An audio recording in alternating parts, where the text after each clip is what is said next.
Hello friends, welcome to foodie me. तो आज मैं आपके लिए लेके आई हूँ गर्मा गर्म जलेबी।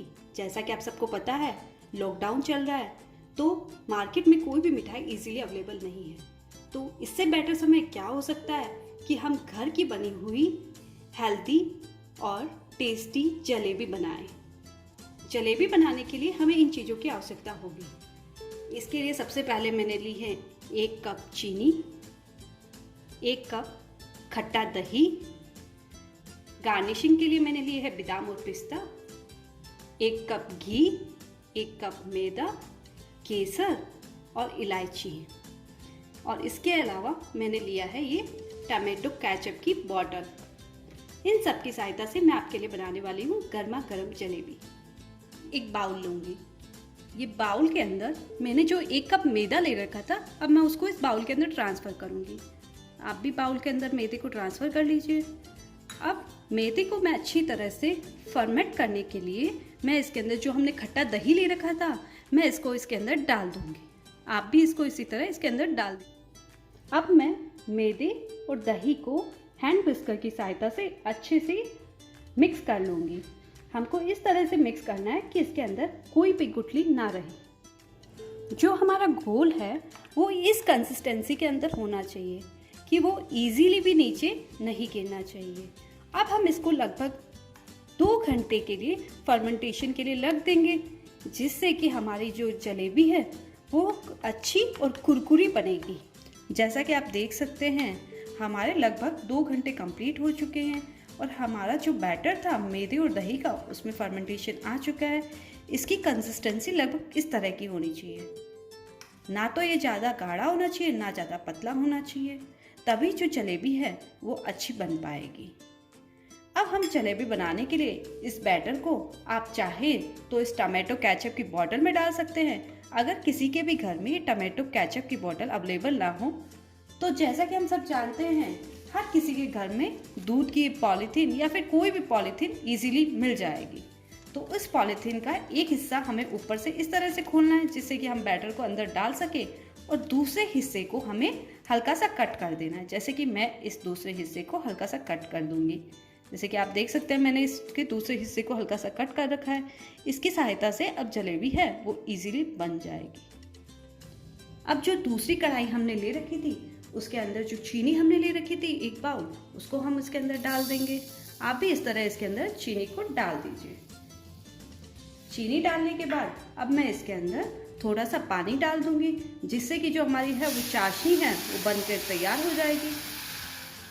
अब आप इसको चम्मच की सहायता से थोड़ा सा हिला दीजिए। और दूसरी तरफ हमारा जो घी है वो भी गर्म हो रहा है और एक तरफ जो हमारी जलेबी की जो चाशनी है वो भी बनकर तैयार होगी। मैं चेक कर सकती हूँ, मेरा जो घी कढ़ाई में जो मैंने रखा था वो बिल्कुल गर्म हो चुका है। हम इसको मीडियम आंच पे गर्म करेंगे। ना तो ये बहुत ज़्यादा गर्म होना चाहिए, ना बहुत कम गर्म होना चाहिए। इसको हमें मीडियम आंच पे गर्म करना है। अब जो मैंने बॉटल के अंदर जो मैदे का जो मिश्रण भरा था, उसकी सहायता से अब मैं जलेबी बनाऊंगी। आप भी इसी तरह से इसके अंदर जलेबी बनाइए।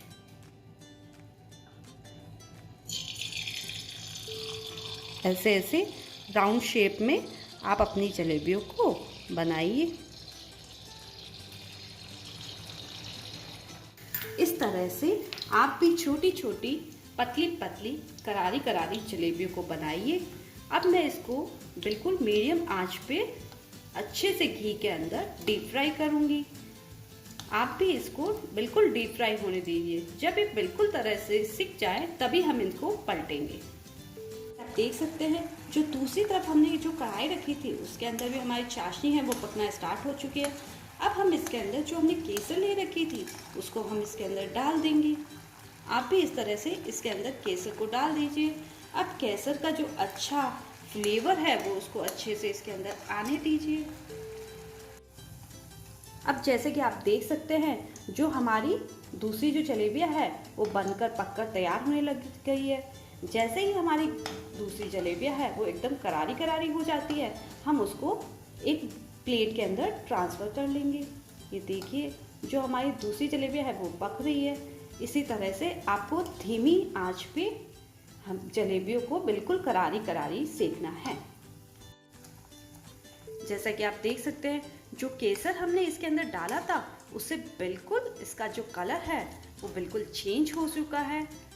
और कुछ लोग केसर की जगह पर इसमें अगर कलर है वो ऐड करना चाहते हैं तो वो भी इसके अंदर ऐड किया जा सकता है, लेकिन ओरिजिनल केसर का जो फ्लेवर होता है वो कलर में कहाँ हो सकता है।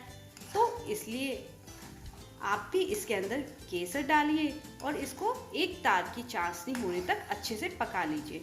जो अब हमारी चाशनी है वो एक तार की बन चुकी है। इसको आप चेक करने के लिए देखिए, एक अंगूठे और एक अंगुली के बीच में इस तरह से लीजिए, फिर ये देखिए ये एक तार बन रहा है, मतलब जो चाशनी है वो हमारी बनकर रेडी हो चुकी है। अब हम इसके अंदर गर्मा गर्म जलेबियों को डिप करेंगे।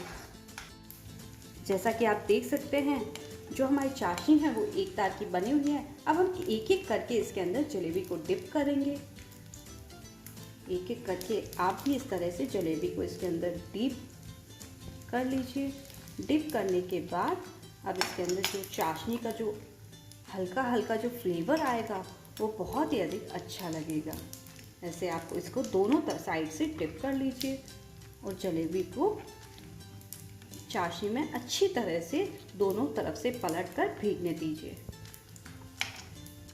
अब जो चाशनी के अंदर हमने जो जलेबी को डिप कर रखा है, एक हम उसको चाशनी में से बाहर निकाल के प्लेट के अंदर ट्रांसफ़र कर लेंगे।